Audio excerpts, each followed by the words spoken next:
Gente que va, gente que viene, gente que llora diariamente y se consume en su dolor. Gente sin gozo, sin consuelo, sin esperanza, sin remedio. Gente que necesita a Dios.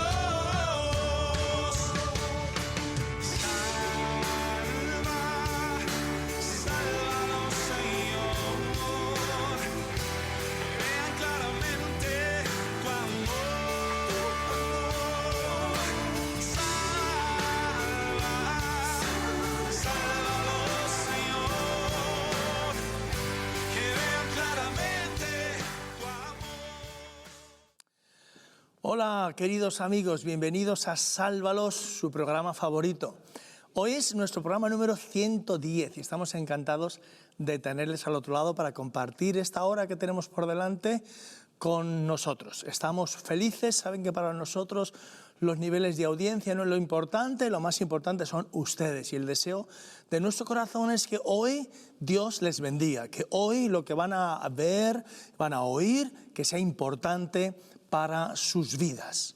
Hoy tenemos un programa por delante que, como vamos a hacer en los próximos meses, puesto que, como ustedes ya sabrán algunos y a los que no se lo contamos, estamos en el año 2017, que es el año especial del 500 aniversario de la Reforma Protestante en Europa. Por lo tanto, nosotros en los próximos meses vamos a estar pendientes de todo esto. Y hoy, precisamente, como tema del día, tenemos uno de los temas del 500 aniversario que tiene que ver con el servicio a la humanidad. Una de esas 8 causas que hemos escogido, que ha escogido la organización del 500 aniversario de la conmemoración, para dar a conocer las bendiciones que trajo este evento, esta historia, este hecho histórico para todos nosotros, para toda Europa y el resto del mundo.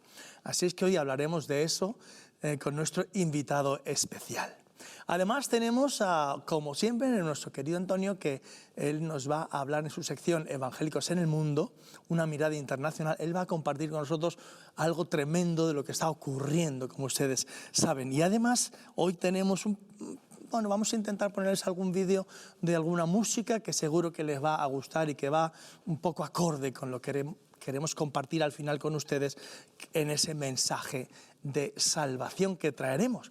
Además, como saben, después tendremos un tiempo para orar con ustedes. No solamente por, sino con. Nos gustaría que ustedes participen, que ustedes nos llamen, que nos transmitan su necesidad. Si la quieren compartir con nosotros, compártanla en su iglesia también, ¿verdad?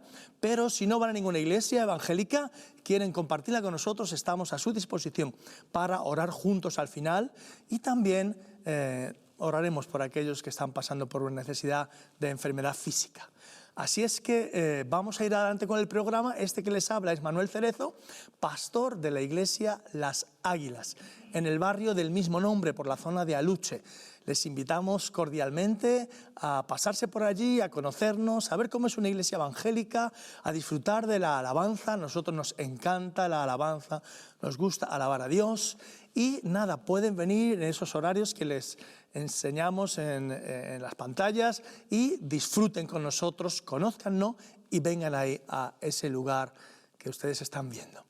Para nosotros es un privilegio recibirles y poder compartir con ustedes ese tiempo. Bien, le vamos a pedir a Carmen que nos presente a los invitados de hoy y vamos a continuar con el programa. Adelante, Carmen. Una vez más, en un programa más, comenzando un año, tengo el gusto de saludar a nuestros telespectadores y también tengo el gusto de saludar a nuestros invitados. En primer lugar, tenemos a José de Segovia. Muy bienvenido, José. Mucho gusto. José es pastor, es teólogo, es escritor, es crítico de cine, un hombre polifacético que siempre habla con sabiduría. Y a su lado está nuestro pastor y misionero Antonio Amigo. Bienvenido, Antonio. Muchas gracias, Carmen. Aquí estamos. Aquí empezamos con nuevas fuerzas y con mucha ilusión. Bueno, pues nada, fenomenal. Muchas gracias. Bienvenidos de nuevo. Y vamos a continuar con una canción que tenemos previsto para mostrarle, que tiene que ver con la cruz. A nosotros nos encanta todo lo que tiene que ver con la cruz. y por eso en esta canción que ustedes van a oír en un momento, o ver en un momento determinado, van a poder disfrutar de ella. Y luego presten atención a la letra, porque es una letra muy poética, hablando de la obra de Jesucristo en la cruz, y luego al final vamos a compartir algo sobre el tema. Venga, vamos adelante.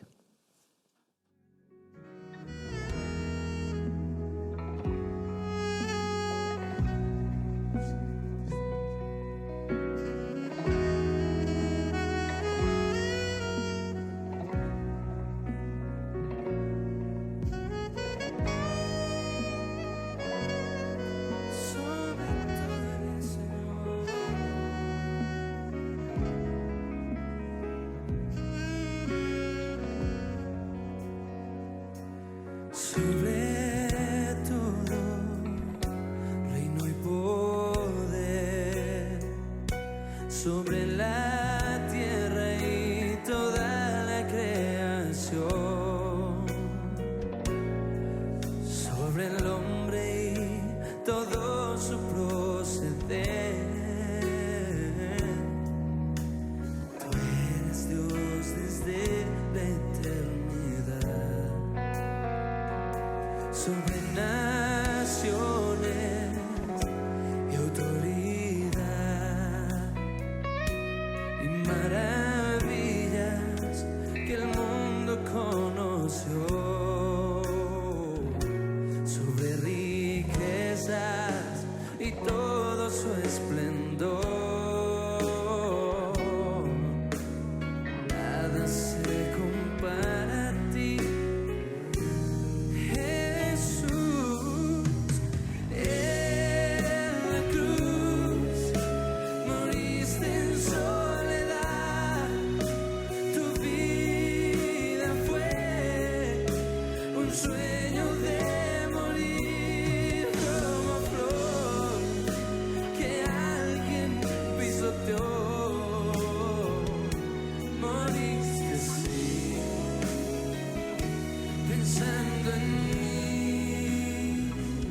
Pensando en mí.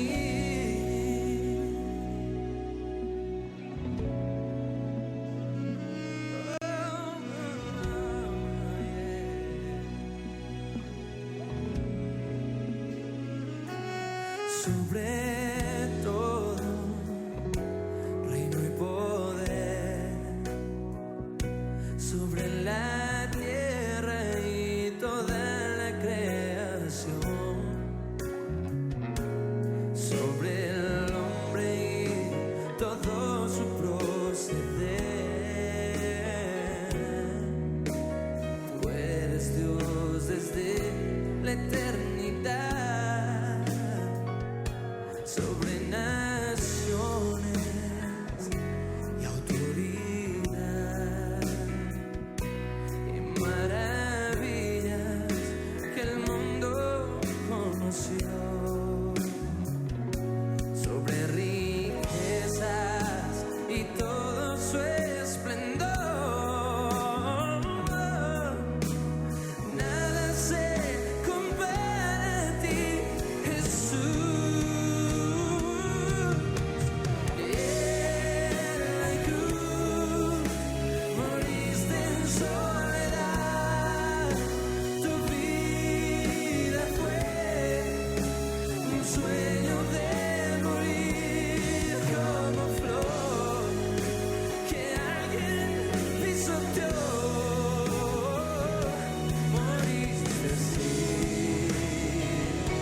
Pensando en mí,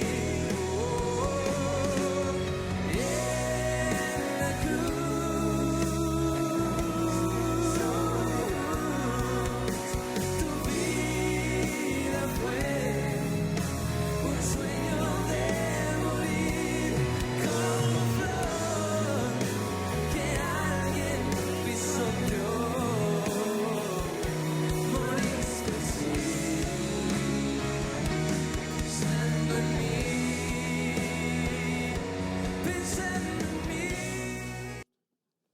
Bueno amigos, ya ven, este este vídeo tan precioso de la cruz, aunque al final nos han salido unas imágenes un tanto extrañas, pero bueno, quería yo que ustedes lo vieran, porque luego vamos a hablar sobre este asunto.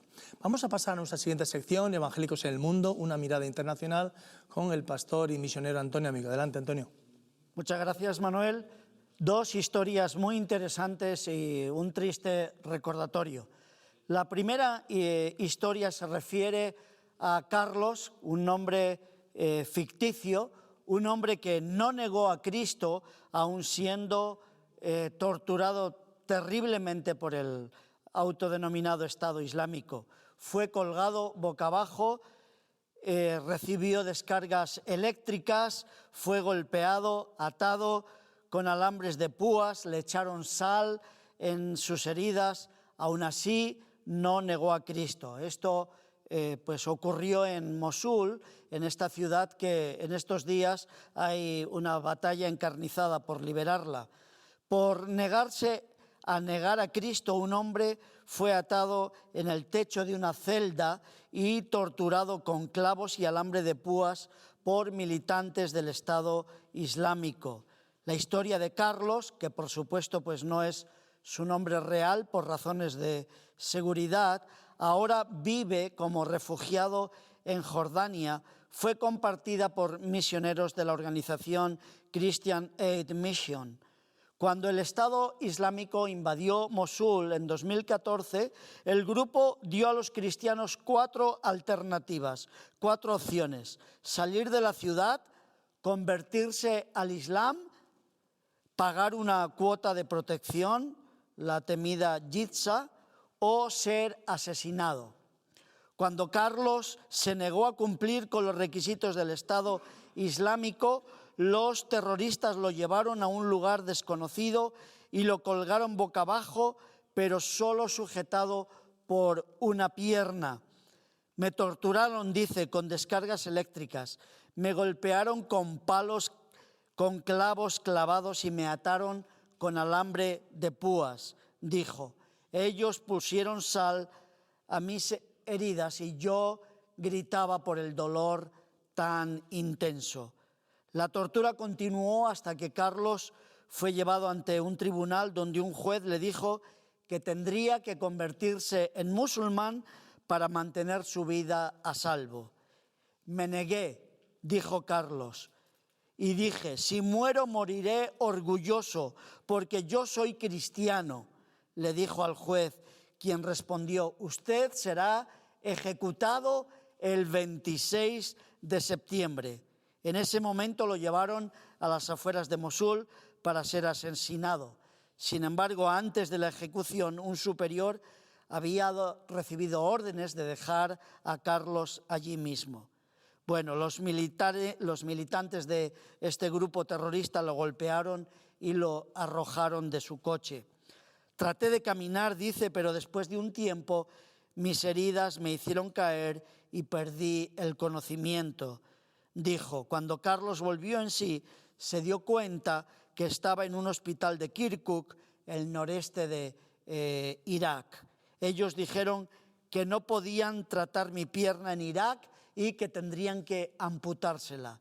Pero, sin embargo, recuerda, fui a España y mi pierna la trataron allí por medio de una ONG y gracias a Dios ahora puedo caminar.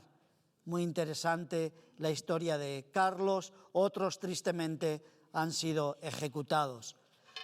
Un triste recordatorio, las niñas de Chibuk llevan ya 1000 días secuestradas bajo el yugo de los yihadistas de Boko Haram. 2 años y medio después de su secuestro de estas 276 estudiantes por medio de los yihadistas de Boko Haram, sus familiares todavía no pierden la esperanza de encontrarlas con vida. Este domingo se han cumplido los 1000 días sin ellas, han dicho los padres, sin las niñas de Chibuk. Hace 2 años y medio, entonces, las llamadas niñas de Chibuk fueron secuestradas el día 14 de abril del 2014. Se llevaron 276 estudiantes mientras preparaban sus exámenes. Boko Haram las mantiene todavía, la mayoría de ellas, a 200. No se sabe nada de cómo están actuando. De la vida de estas niñas, pues siguen sin saber nada. Los testimonios de las liberadas mantienen la esperanza de los familiares, los únicos que aún hoy siguen. Afortunadamente, como podemos ver en la fotografía, 21 de ellas fueron liberadas y tuvieron un encuentro espectacular con sus familiares. Y una historia tremenda. Los yihadistas se convierten tras escuchar la voz de Jesús que les decía: ¿por qué me estás persiguiendo?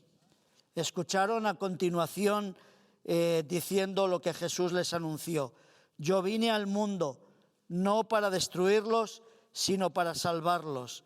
Vayan en paz. Inmediatamente la tormenta de arena que se les había desatado, pues se calmó. Este testimonio ha sido transmitido por el ministerio que se llama Biblias para Oriente Medio, la historia de Harum, que es tremendo. Dice, él hace unos meses se enteró de que un grupo de cristianos se bautizaría en el mar Arábigo y junto con otros 18 terroristas fueron al lugar, persiguieron al autobús donde se habían bautizado. Los cristianos que se habían bautizado iban en este autobús, los persiguieron, continuaron disparando y el joven Harun oyó la voz. Dice que se formó una tormenta de arena gigante entre los dos grupos, entre el autobús y los perseguidores. Así que los cristianos lograron salir de la zona de forma segura. El joven Harun dijo que Jesucristo apareció en medio de esa tormenta. Sus ojos eran como llama de fuego. Los yihadistas escucharon una fuerte voz que mostró que estaba enojado. Luego les preguntó: ¿por qué me persigues? Es difícil para ustedes luchar contra los aguijones. Una frase casi idéntica a la que Pablo escuchó cuando él perseguía a los cristianos en Hechos capítulo 26, versículo 14. Y dice que escucharon a continuación a Jesús que les anunció: yo vine al mundo no para destruirlos, sino para salvarlos. Vayan en paz. E inmediatamente la tormenta de arena desapareció. Gracias a Dios, estos milagros siguen sucediendo también en el día de hoy con estos terroristas. Gracias, Antonio. Gracias por esas luces en medio de tanta oscuridad. Muy bien, pues vamos a continuar y vamos a hacerlo con nuestro tema del día, que tiene que ver con esta segunda causa del 500 aniversario de la Reforma, esas causas que los organizadores han extractado de los beneficios que trajo la Reforma al mundo. Y fue ese deseo por ayudar a la humanidad. Y para eso tenemos a José de Segovia en esta tarde. Bienvenido, José. Encantado. Mira, vamos a ver un vídeo para ponernos un poco en situación y ahora hablamos. Vamos con ese vídeo.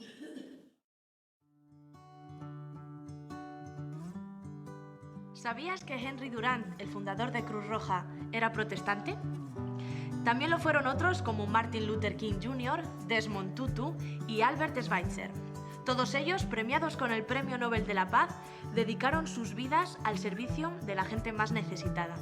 La Biblia fue la base de la Reforma protestante del siglo XVI. Y no solo en lo doctrinal, sino en la práctica. Y no hay nada más práctico que las palabras de Jesús cuando dijo: amarás a tu prójimo como a ti mismo. Volvemos a Henry Durant, el fundador de la Cruz Roja. Él procedía de una familia evangélica destacada también por la entrega hacia los demás. Como cristiano protestante, tuvo un gran amor a Dios y su filantropía le hizo desprenderse de todas sus riquezas. Fundó la Cruz Roja y la Media Luna Roja. Para ello tuvo que realizar una gran campaña de sensibilización, de manera que los gobiernos pudieran aceptar esa neutralidad en las guerras que permitiría atender a los heridos. Martin Luther King Jr. es otro de los protestantes reconocidos con el Premio Nobel de la Paz. Este cristiano evangélico luchó de forma denodada por la defensa de los derechos humanos de la población afroamericana, combatiendo el racismo discriminatorio que afectaba a este pueblo. Albert Schweitzer, alemán destacado como filósofo, teólogo, músico y médico misionero, fue Premio Nobel de la Paz en 1952. Volcado para poner en práctica su fe luterana, fundó un hospital en lo que hoy es el actual Gabón, en África. El anglicano Desmond Tutu recibió el Premio Nobel de la Paz en 1984 por sus esfuerzos para intervenir en Zimbabue, con el propósito de poner fin al apartheid. Fueron muchos los misioneros que entregaron sus vidas aportando a la humanidad lo mejor que Dios les había concedido. Formaron escuelas y hospitales en lugares inhóspitos y dieron a conocer el amor de Dios amando y presentando el mensaje de salvación que de forma clara enseñan las Escrituras. Una salvación que es solo por fe en Jesús, pero que inspira gratitud a Dios y amor hacia los demás. Bueno, gracias a los organizadores del 500 aniversario de la conmemoración por este vídeo, que es esa segunda causa. José, hemos visto la causa, hemos visto un poquito algunas consecuencias positivas, ¿verdad?, en estos últimos 2 siglos, diríamos. Pero ¿cómo estaba Europa en 1517 con respecto a este servicio a la humanidad? Ponnos un poco en situación. Realmente la situación en Europa en el siglo XVI era patética, no solamente de la gente humilde que vivía en el campesinado, en condiciones infrahumanas, ¿no?, sino que también la propia Iglesia, y esto es lo escandaloso y que provoca la Reforma, vivía para el lucro personal, ¿no?, en un oropel y una gloria realmente material impensable e inimaginable, ¿no? Entonces, para este fraile agustino que fue Martín Lutero, el hecho de que Roma decidiera todavía engrandecer más todo su emporio, ¿no?, con la inmensa construcción de la basílica, y que esto recargara encima, ¿no?, sobre no precisamente aquellos que tenían los medios económicos para sostenerlo, sino la gente sencilla que a cambio de la salvación del purgatorio le ofreciera realmente que por ese dinero pudieran construir aquello, le pareció realmente el sumum, ¿no?, el colmo, ¿no? Entonces la protesta, que de ahí viene el nombre de protestante, viene precisamente del abuso eclesial, ¿no? Un abuso que era ni más ni menos que lo que llamaban entonces, y ahora podríamos considerar con el término de simonía, en referencia al personaje bíblico, ¿no?, que intentaba adquirir la salvación por dinero. Esto para nosotros, desde el punto de vista evangélico, es realmente el colmo. O sea, es llegar a traficar, a comerciar con algo realmente espiritual que hemos recibido por gracia gratuitamente, ¿no?, y que se pretendía ni más ni menos que lucrarse con ello. Y bueno, estando eso tan mal, de repente viene Lutero, clava las 95 tesis, empieza a descubrir en la Biblia un montón de planteamientos nuevos que él no conocía realmente o no había reparado en ellos, y esto empieza a afectar a Europa. En este aspecto del servicio a la humanidad, ¿qué crees tú de la doctrina, de la revelación que recibió Lutero afectó para que hubiera un cambio con respecto a esto? El cambio social que produce la Reforma es inmensa en todos los sentidos, ¿no? No solamente educativo, como se ha estado hablando también en el programa, culturalmente. Hay que darse cuenta que todo el sistema realmente que conocemos de escuelas gratuito, accesible a cualquier persona, comienza en la Ginebra de Calvino, ¿no? O sea, realmente no había antecedentes en la mentalidad que primaba en Europa dentro del catolicismo de una educación accesible a todas.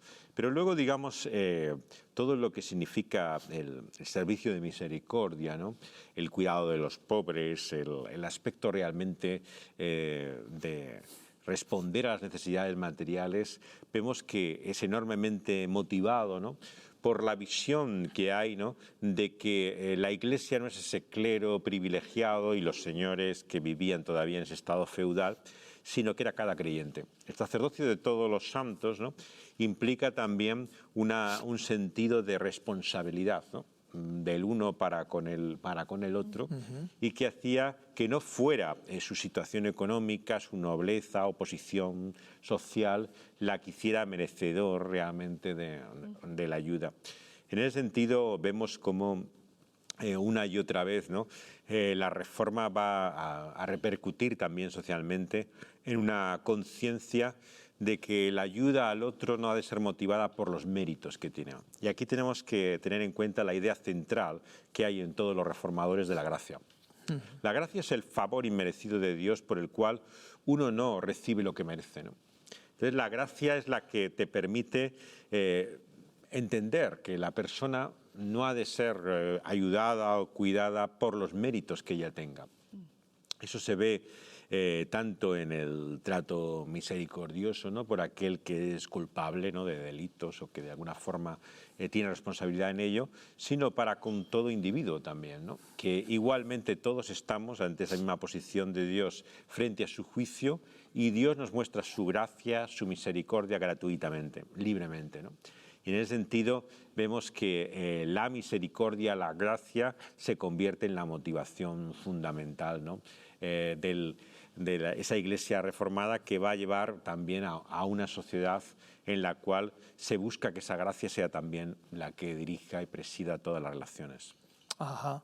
Esa sola gracia, uno de esos 5 postulados fuertes de la Reforma protestante, ¿no? Sola fe, solo la gracia, sola Escritura, solo Dios y solo Jesucristo, ¿no? Entonces, solo a Dios la gloria. Entonces, esto de alguna manera, ¿en qué se nota en Europa esta nueva tendencia, este nuevo concepto de lo que es la gracia, o nuevo concepto, o llegar por primera vez a ese concepto? ¿Qué ocurrió en Europa? En Europa como tal, digamos, a partir de la Reforma, se ve en primer lugar el papel del individuo. O sea, uno de los grandes problemas de la sociedad que se hereda del mundo feudal y que defendía el catolicismo es que la persona del individuo no contaba. Tú eras simplemente parte de una sociedad, de una estructura en la cual no tenías una importancia y relevancia. Entonces, la atención al individuo va a significar lo que llamamos derechos. O sea, los derechos que están vinculados a cómo un individuo clama, ¿no?, y vindica que tiene cierta posición que le permite, ¿no?, exigir un respeto, ¿no?, el mostrar el valor personal o individual, es una herencia de la Reforma. En la Reforma es donde entra el lugar no solamente de la conciencia individual, sino también de los derechos individuales. No solamente, como tantas veces se ha dicho, políticamente. Claro, todos los movimientos que va a haber a partir de entonces de reclamación y obtención de derechos sociales, cívicos, políticos, ¿no?, son herederos de la Reforma. No solamente porque se acaba muchas veces con la figura de un gobernante o monarca absoluto, ¿no?, y se establece un gobierno más popular, el caso de las repúblicas, ¿no?, sino que también lo que encontramos es que dentro mismo de la estructura social, ¿no?, va a haber cada vez más atención a la voluntad popular, ¿no? Entonces, los primeros, digamos, ejercicios que hay de lo que sería la democracia posteriormente son inspirados igualmente por la Reforma, ¿no? Culturalmente también no podemos despreciar la influencia que esto tiene en las artes. Claro, muchas veces se ha dicho del punto de vista católico lo que era Miguel Ángel, los grandes pintores, pero también músicos, ¿no?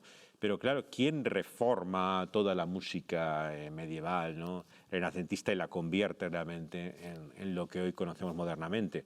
Compositores como Bach, ¿no? Bach no es solamente el símbolo de la música de la Reforma, sino que hoy en día, ¿no?, la música y toda su estructura se debe a hombres como él, ¿no? ¿Qué digamos de Händel y el cambio que va a tener toda esta música que se introduce en la Iglesia? Porque tanto Bach como Händel hacen todas sus obras como parte del culto, de la adoración, de la alabanza popular, en la cual la Biblia ocupa un lugar central, la otra característica grande de la Reforma, ¿no? y se convierte además en el instrumento de anuncio, ¿no? de predicación por medio también de la música, de ese mensaje, ¿no? Y podríamos hablar de otros muchos aspectos en los cuales la Reforma va a cambiar culturalmente, ¿no? Por la influencia de la Biblia. Volvemos, permíteme que vuelva otra vez a lo que es el área del servicio a la humanidad, aunque todas estas cosas son un servicio a la humanidad, porque han sido cosas nuevas, lo que estabas mencionando, la música, la cultura, etcétera, etcétera. Pero hemos visto en el vídeo algunas personas que se han caracterizado por su protestantismo, que han recibido Premio Nobel de la Paz y que además han hecho algo grande para la humanidad, ese servicio a la humanidad desde esa perspectiva protestante. Por ejemplo, Henry Dunant, con lo de la Cruz Roja, o el propio Martin Luther King, o bueno, hemos visto también a Desmond Tutu o Schweitzer. Cuéntanos algo de algunos de ellos, alguna particularidad. ¿Cómo llegaron a estas conclusiones o por qué hicieron lo que hicieron? El propio hombre que da a conocer el nombre de Martín Lutero para muchos en nuestra cultura católica era King, ¿no? Hasta cierto punto vemos que el nombre de Lutero se hace familiar para muchas personas porque era el nombre propio que él tenía, ¿no? King era el apellido de su padre, pastor bautista, muy arraigado en la comunidad afroamericana, ¿no? Y que desde su juventud crece, ¿no? Con esa admiración y respeto por la Biblia, pero también centralidad del Evangelio. ¿Y a qué le lleva esto? Pues a la conciencia de los derechos, en este caso, de gran parte de la población estadounidense que vivía todavía con una discriminación básica, ¿no? O sea, la separación racial, cuyas consecuencias se siguen viendo hasta el día de hoy, es principalmente confrontada por las iglesias evangélicas. O sea, realmente todavía hoy siguen siendo el principal interlocutor que tienen las instituciones en Estados Unidos, los pastores. Y esto es claramente una herencia de King, ¿no? Y de la influencia en la cual él piensa realmente que la Biblia y el Evangelio afecta a la sociedad, ¿no? Y en este concreto ha de ser de servicio a toda la humanidad. De hecho, antes de ser asesinado, King, la visión que él tenía era alcanzar esa misma lucha a la pobreza, ¿no? Y esta es una de las causas por las cuales muchos piensan que realmente él estaba en el punto de mira, ¿no? de todas las fuerzas que estaban intentando combatir con todas estas libertades. Porque él lo que estaba preparando en aquel momento era una gran campaña de combate de la pobreza, ¿no? que estaba habiendo en Estados Unidos, ¿no? Sí que King es un magnífico ejemplo, como se ha recordado también el caso de Schweitzer, de Tutu en África, ¿no? Es una influencia de cómo la misión que vemos en Livingstone, un hombre que muchas veces se habla de él como un explorador, ¿no? Pero realmente era un misionero, o sea, era el propósito, el motivo por el que fue a África para presentar el Evangelio. Claro que hizo hospitales, claro que formaron escuelas, que hicieron una gran labor social, pero lo que los inspiró, ¿no? Era realmente el anuncio del Evangelio que era desconocido en la población africana, ¿no? Así que por medio de las misiones se ha tenido también una gran influencia, ¿no? Y el elemento de reconciliación que vemos en países como Sudáfrica es el Evangelio el que ocupa un lugar central, ¿no? Hay que darse cuenta que incluso aquellos como los que no representaban propiamente a las iglesias, ¿no? Que entran en contacto con los representantes del apartheid, era la fe en común que tenían lo que les permite hablar y encontrarse, ¿no? Claro. La fe de los blancos, la fe de los negros, y de alguna manera ahí hay una convergencia en la cruz, en Jesús, en la fe.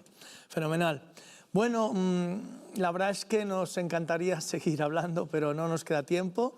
Pero vamos a invitar de nuevo a José de Segovia para que nos siga hablando de estas diferentes causas que afectaron, motivos y cosas que afectaron Europa y que siguen verdaderamente recibiendo de ello. Gracias, José.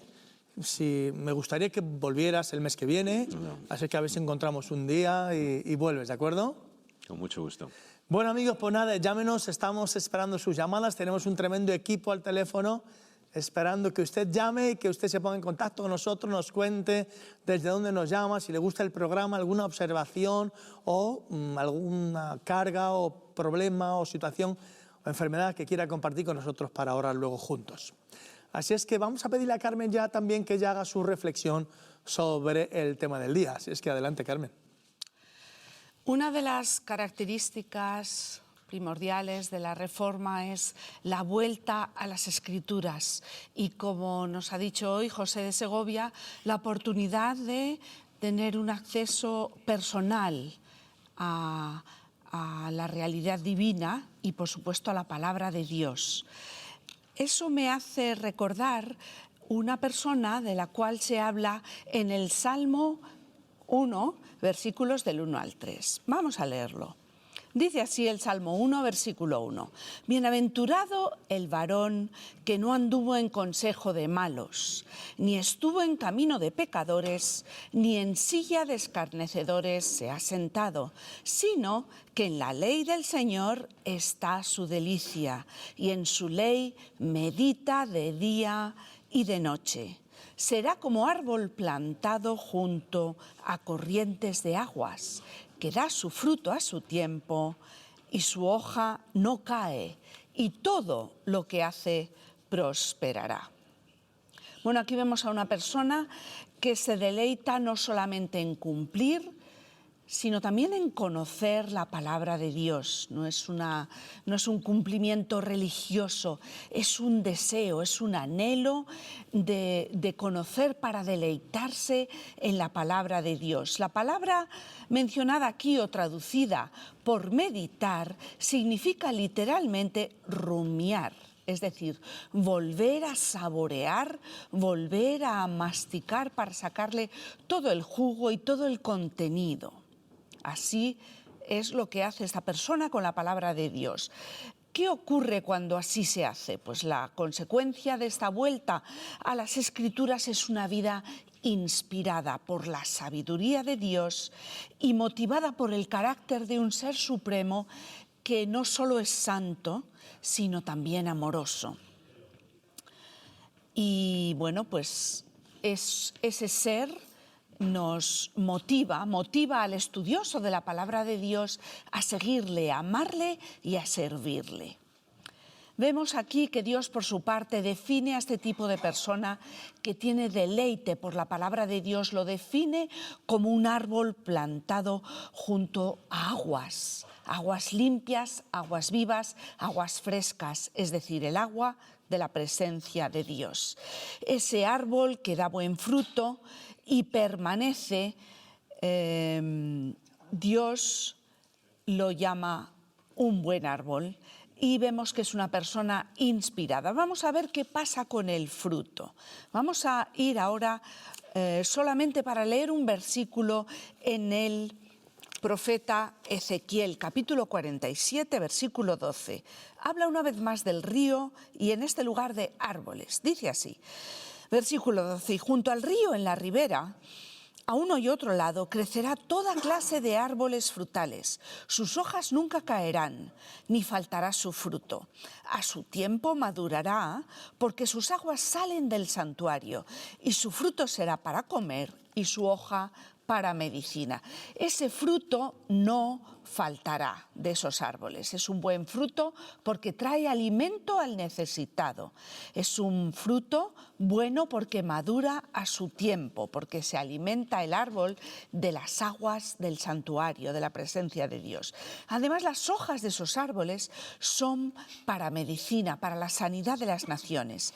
Y ya para terminar, podemos enlazarlo con el ejemplo de estos hombres que hemos visto. Ellos son esos árboles de justicia para hacer el bien y para servir a la humanidad. Gracias, Carmen. Árboles de justicia para servir a la humanidad.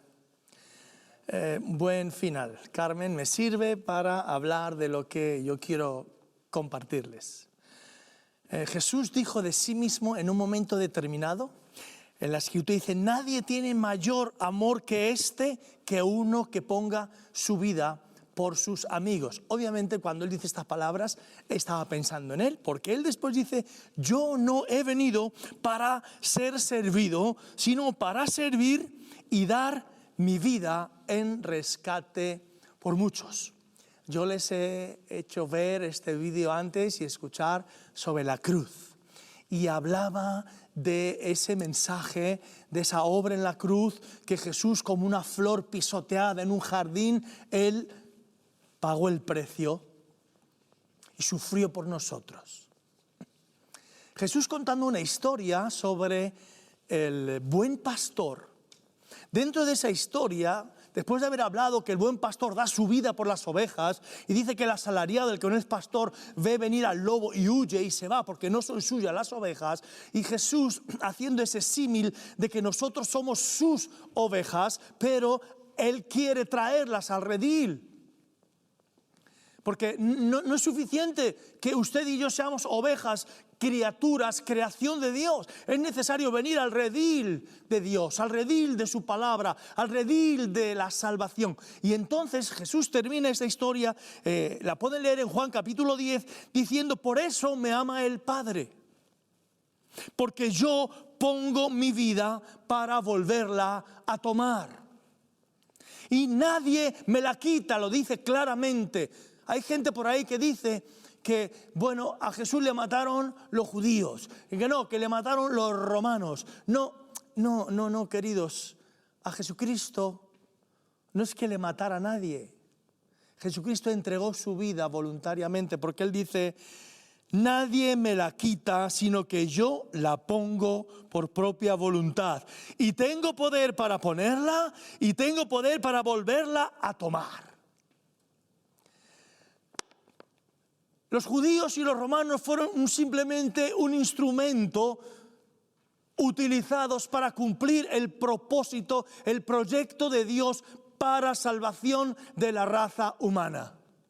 Ahora bien, la raza humana, usted y yo, sus amigos, sus vecinos, sus familiares, los míos y todos los que tenemos a nuestro alrededor, aún, como decía antes, con ser parte de esas ovejas de Dios, necesitamos venir al redil.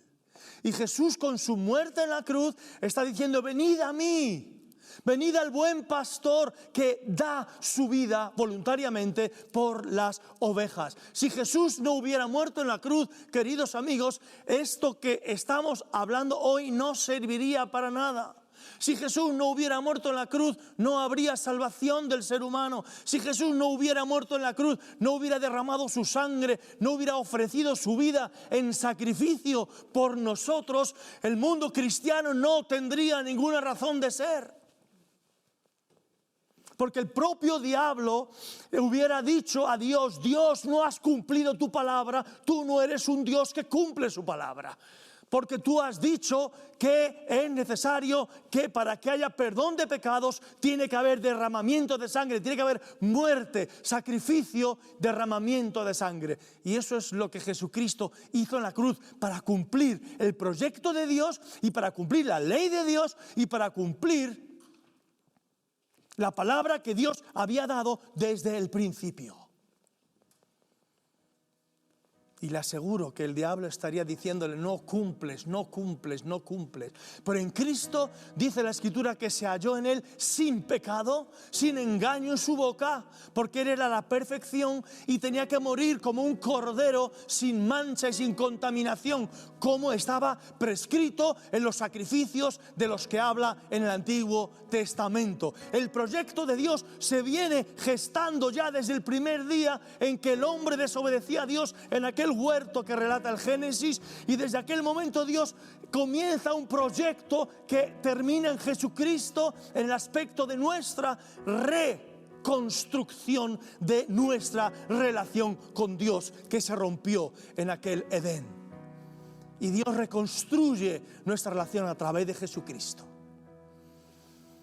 Es bueno, querido amigo, que usted reflexione sobre estas palabras. Porque no hay Dios, diosecillo, profeta, profetilla, filósofo, quien fuere, que se haya atrevido a decir las cosas que Jesucristo ha dicho. Jesucristo no fundó ninguna religión. Jesucristo es en persona Dios hecho hombre para restaurar nuestra relación con Dios. Dice el apóstol San Pablo: para reconciliarnos con Dios. Qué bonito, querido amigo. No sé si usted hoy le gustaría reconciliarse con Dios. Usted sabe que en sus hechos, en sus pensamientos, en sus palabras, muchas veces no actúa la verdad, no actúa la voluntad de Dios, no actúa ni siquiera a veces el propio deseo de su corazón o sus buenas intenciones. No sé si usted ha reparado en el lugar que ocupa Jesucristo en su vida. Si usted es una persona religiosa, ¿quién es el que ocupa el primer lugar en su vida? Si usted no es religioso, ¿qué cosa ocupa el primer lugar de su vida? Y si usted no cree en absoluto en nada, ¿por qué no reflexiona estas palabras de amor y de gracia? Jesucristo nos dio el ejemplo de servir a la humanidad. Nos dio el ejemplo, Él fue el primero que se humilló a sí mismo, el primero que sirvió entregando su vida. ¿No le gustaría hoy acercarse a Dios, querido amigo? ¿No le gustaría hoy acercarse a Dios? Pedir perdón a Dios por haber estado lejos de Él, por su vida pasada, por todo lo que ha acontecido, y recibir por gracia el perdón de Dios. Hemos hablado de gracia. Gracia es ese don de Dios, en este caso, que recibimos sin merecerlo. Y la salvación, querido amigo, es un don de Dios que podemos recibir, aunque no lo merezcamos, que no lo merecemos. Porque dice la Escritura, por gracia sois salvos por medio de la fe. Y esto no es una cosa que venga de vosotros, sino que es un don de Dios. Y no es por vuestros propios hechos buenos u obras buenas. No es por eso, porque así nadie puede gloriarse. La salvación es un regalo de Dios para todos aquellos que deciden creer en Él y depositar su confianza y su vida en Él. Quizá usted quisiera en esta hora acercarse a Dios, y le voy a pedir que ahí donde está, que por favor incline su rostro delante de Dios en humildad y se acerque a Él, por ejemplo, con estas palabras. Repita usted conmigo, diga usted conmigo esta oración, si no le importa, y acérquese a Él, dígale: Señor Jesús, en esta hora reconozco que estoy lejos de ti, pero hoy me quiero acercar. Hoy quiero aceptar ese perdón de los pecados que tú ofreces a los que creen en ti gracias al sacrificio de la cruz. Hoy me entrego a ti. Te abro mi corazón y te pido que vengas a mi vida, que me limpies y que me des ese regalo precioso que no merezco de la vida eterna. Yo lo recibo, Señor, por fe. Amén. Querido amigo, si usted ha orado de esta manera con todo su corazón, usted ha comenzado una nueva vida con Cristo. Y le animamos a que busque otros amigos que crean de esta manera. Le animamos a que nos llame, a que nos lo cuente. Le animamos a que lea la Biblia, a que lea los Evangelios, para que usted vea la obra de Jesús. Y si usted no tiene Biblia, no se preocupe, nosotros queremos regalársela. Queremos hacérsela llegar. Si usted ha hecho esta oración y nos lo comunica, le haremos llegar una Biblia. Si nos dice usted cómo se la podemos hacer llegar, o puede visitarnos en la iglesia y allí se la daremos personalmente. Dios le espera, querido amigo. Lea la Biblia, hable con Él cada día. Encuéntrese con Él a través de la Biblia y de una relación personal de tú a tú. Hablando con Él, Dios le escucha. Aunque usted tenga sensación de que habla a las nubes, no se preocupe. Después de que usted haya hecho de corazón esta oración, Dios le está escuchando. Que Dios le bendiga y esperamos sus noticias. Gracias. Carmen, cuéntanos quién nos ha llamado hoy para orar. Nos ha llamado Concepción desde Cartagena. Otra persona que no dice su nombre nos llama desde Ciudad Real. Francisco Javier nos llama desde Madrid. José Pardo también desde Madrid. Otra persona que tampoco dice su nombre llama desde Alicante. Griselda nos llama desde Madrid. Manuel también nos llama desde Alicante. María del Prado nos llama desde Madrid. María Dolores nos llama desde Murcia. Y Manuel nos llama desde Madrid. Venga, pues vamos a ponernos de pie, si nos importa, Antonio, Carmen, y vamos a orar con nuestros amigos y por nuestros amigos que nos han llamado, que han tenido esa gentileza y esa confianza de compartir su carga con nosotros. Así que adelante.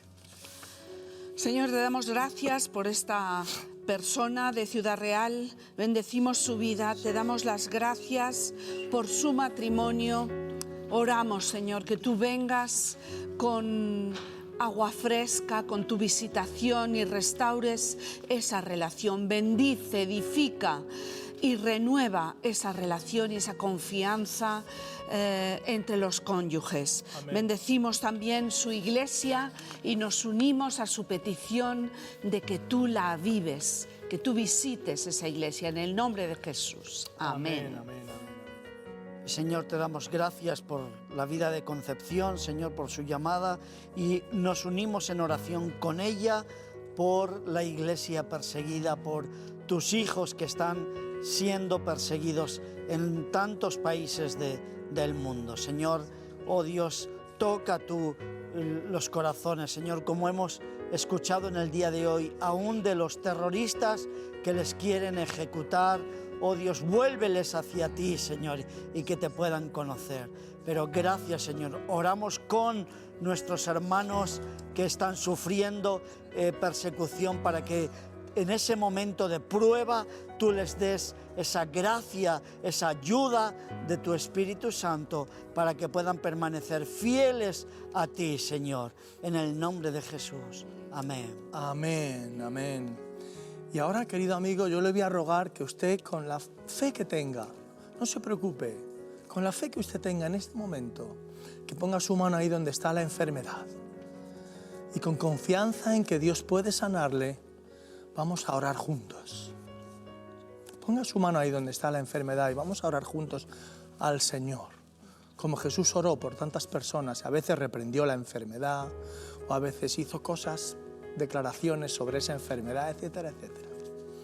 Cierre sus ojos, por favor, y ponga su mano ahí donde está y céntrese en lo que vamos a hacer. No se distraiga. Padre Celestial, en este momento oramos por aquellas personas que están pasando por necesidad física, que tú vengas sobre sus vidas, allí donde tienen su mano puesta, Señor, que tú sanes esas enfermedades. Oramos por sanidad para esos cuerpos. Oramos, Señor, por restauración de esas vidas, bendito Dios. Oramos por las personas que tienen problemas en la vista, a esta persona que la van a operar.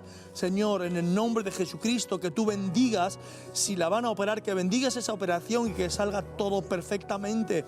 Oramos también por este hombre, Manuel, Señor, por ese problema en la vista, ese problema en el riñón. Señor, sana ese riñón. Bendice a aquellas personas que están sufriendo, Señor, de problemas renales. En el nombre de Jesús, bendecimos esos riñones, Señor, ese sistema urinario. En el nombre de Jesús, lo bendecimos, Padre Celestial. Oramos, Señor, por todos aquellos que tienen problemas de ansiedad, problemas de angustia, problemas de estrés. En el nombre de Jesús oramos para que traigas liberación a sus vidas. Señor, trae liberación, bendito eres. Oramos en contra de todo cáncer. Padre, sea de donde sea, ahora mira esas manos, Señor, puestas sobre esos lugares donde están esas células cancerígenas. Restáuralas, sánalas, Señor, que la sangre pura fluya a través de esas células y sean totalmente sanadas. Bendecimos, Señor, a aquellas personas que sufren de osteoporosis. En el nombre de Jesús, bendecimos, Padre, todos esos problemas óseos en el nombre de Jesús, roturas, fisuras o cualquier otro problema, Señor, en el nombre de Jesús. Bendice, Señor, estos huesos y sánalos, Padre Celestial. Oramos, Señor, por esa persona que tiene síndrome de fatiga crónica. Llevamos tiempo orando, Señor, esperamos un milagro, esperamos sanidad para esa persona. Bendito eres. Y oramos por esta mujer que está ingresada también, Madre de Francisco, que todo salga bien, Padre Celestial. Oramos bendiciendo a todos aquellos, Señor, que necesitan salud en esta hora. Nos levantamos en contra de todo dolor, toda dolencia ahora. Esos dolores se van en el nombre de Jesús. Ordenamos que salgan esos dolores de estos cuerpos y sean restaurados, Señor. Saca ese dolor ahora, Padre, en el nombre de Jesús. Amén. Bueno, amigos, estamos encantados de haber podido estar un día más con ustedes. Les bendecimos y nos despedimos de ustedes hasta el próximo día. Les ha hablado Manuel Cerezo, pastor de la iglesia Las Águilas. Gracias, están invitados a visitarnos. Que Dios les bendiga.